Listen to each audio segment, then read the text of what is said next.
Nous sommes promoteurs immobiliers pour du logement et nous sommes Seine-et-Marnais, basés à Lieusaint.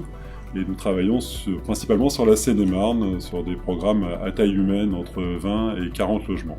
Dans le cadre de ce programme, nous avons été sollicités par la mairie pour rentrer en contact avec l'OPH 117, qui est l'Office public de l'habitat du département de Seine-et-Marne, qui souhaitait recréer des logements sociaux à Melun.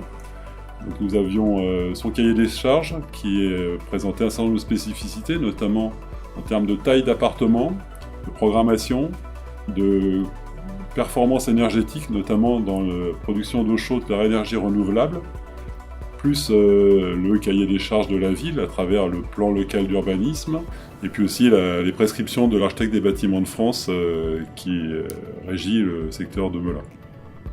Nous avions aussi la nécessité d'obtenir une certification qui s'appelle Habitat et Environnement, délivrée par l'établissement Cercal, dans le cadre du logement social, qui évalue l'ensemble du programme depuis la conception jusqu'à sa livraison. Et on ne peut que se féliciter du travail qui a été réalisé, à la fois par les entreprises, par la maîtrise d'œuvre, que ce soit en conception ou en réalisation, qui a accompagné de façon tout à fait exemplaire ce programme.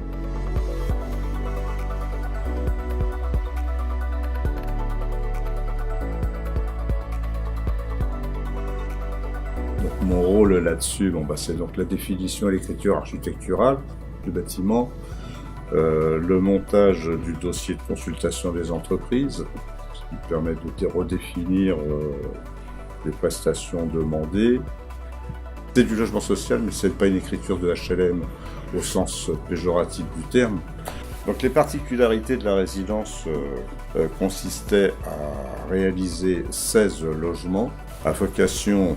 Sur la première étude qui était faite, c'était à vocation programme en accession. La ville avait contacté DMIMO, le maître d'ouvrage, pour le mettre en relation avec l'OPH 77. Et le projet en fait s'est finalisé avec l'OPH 77. Le programme comporte 16 logements. En fait, il ne s'agit pas de 16 logements, il s'agit plutôt de 2 x 8 logements, ce qui est fondamental puisque ça permet d'avoir des logements traversants. Du fait de la configuration du terrain et de ses orientations, et également des demandes qui sont inscrites dans le PLU, on a un bâtiment qui est une façade nord sur l'avenue Patton avec une écriture extrêmement, rigide, presque militaire en fait, qui renvoie un petit peu au musée de la gendarmerie qui se trouve en face. Pas dans l'écriture architecturale, mais plutôt dans la symbolique. Et le fait qu'on ait des logements traversants permettait d'avoir sur la façade sud, par contre, toute une écriture de balcons, de terrasses, loggia, etc., qui sont des espaces extérieurs importants.